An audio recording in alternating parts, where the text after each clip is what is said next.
What is ISO? Is it pronounced ISO, ESO, or ISO? What is its purpose in photography? I will answer all of these questions and more in about 20 seconds, so don't go away.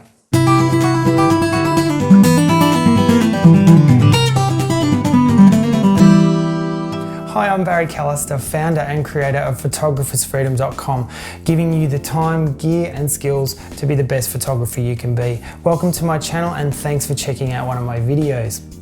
Here on my channel I do photography tutorials, Lightroom and Photoshop tutorials, photography gear reviews and other photography related things. So if that sounds like stuff that you're into, please hit subscribe and ding the notification bell. Make sure that you hang around to the end of the video today because I'm going to tell you about an awesome noise removal plugin for Photoshop and Lightroom. This plugin is so amazing for removing the digital noise that ISO can introduce into your photographs, and you're going to love it. So what is ISO? Well, ISO is the standard system for measuring the light sensitivity of your digital camera's sensor. Low numbers mean that your sensor will be less sensitive to light, and high numbers mean that your sensor will be more sensitive to light.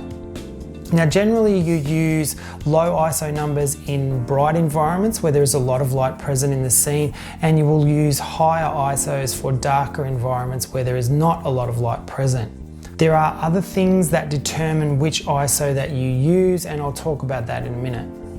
ISO is measured in numbers that correspond to the ASA, or American Standards Association, scale for film. On my Nikon D5200, the lowest or base ISO is 100. The numbers then go to 125, 160, 200, 250, 320, 400, 500, 640, 800, 1000, 1250, and all the way up until we get to high 2, which is equivalent to 25,600. Doubling the ISO number equates to a doubling of your exposure, or one stop of light.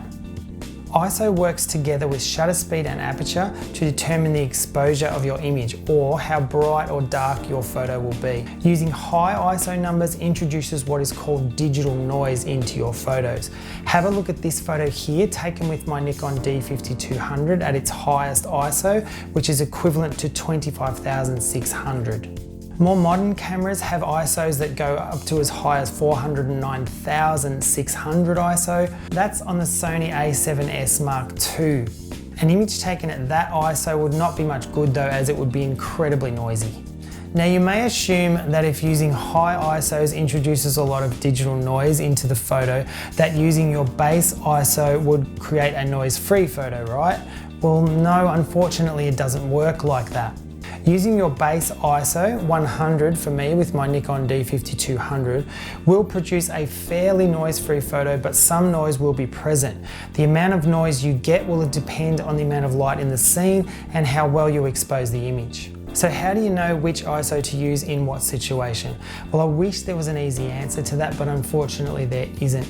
It depends on a lot of factors, including the look of the shot you're after, the amount of lighting in the scene, whether your subject is stationary or moving, and a lot of other things. One general rule is to always try and use the lowest ISO possible. This way you will end up with less noise in your photos, which will make them look better, and it'll also cut down on your editing time. For landscape photography, you always want to choose your base ISO. Now this may mean that you'll have to use a tripod to steady your camera and make sure that you get a good shot. When it comes to wildlife photography, using higher ISOs, anything above say 400 is recommended because it's likely that animals will be moving and they also may not be in good light. Choosing a higher ISO will allow you to use faster shutter speeds to freeze that action and also get a decent exposure. So that is what ISO is and a little bit about how to use it. But how the hell do you pronounce it? Well, you may have noticed throughout the whole video I've been saying ISO. I used to say ISO until I found out that it is not actually an acronym. It was the International Organization for Standardization that came up with the term. These guys were responsible for standardizing film and camera sensitivities and a lot of other things. They chose not to use an acronym as it would have been different in other languages. It actually comes from the Greek word isos or esos, meaning equal. So really, say it however you like. ISO, ESO, ISO, it doesn't really matter as long as you understand what it is and how to use it. Now, if you've had to use a really high ISO for whatever reason, and you're now stuck with a really noisy photo, you are gonna love this plugin. Topaz Denoise AI is the first AI-powered noise reduction tool that works either as a standalone app or as a plugin for Photoshop and Lightroom. This software is seriously powerful. Now I hear you saying, but Barry, I've already got noise reduction available to me within Lightroom and Photoshop. But think about it. Lightroom and Photoshop have so many other functions. We're talking about software that was specifically designed for noise reduction here. It is so much more powerful and customizable than the noise reduction that you get within Lightroom and Photoshop. Now, I'm not going to go into the features of Topaz Denoise AI too much here, but it is super easy to use. So here we are in the Topaz Denoise AI workspace, and you can see how incredibly simple it is. All you do is click here to open an image. I'm going to use the one from earlier in the video of the lens pen on the table there. Now it will open the image at 400% zoom so that you can see the effects a lot better. I'm just going to go back to 100% zoom there, and look how clean that image already is. If I click on it, it'll show me the before, and then I let go, it'll show me the after. Now that image was taken at 25,600 ISO and was pretty much unusable before Denoise got its hands on it. And up here you can do a split view. So you've got on the left, you've got before, on the right, you've got your after. You can view your original.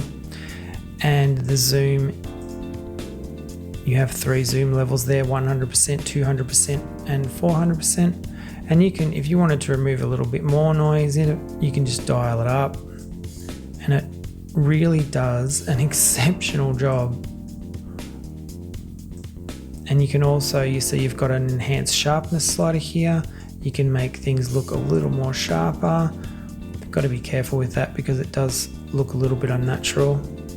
And you can recover details here. This will bring back detail if you've lost detail in any parts of the image, but of course it does bring back noise while it's bringing back the detail, so you have to be careful with that slider.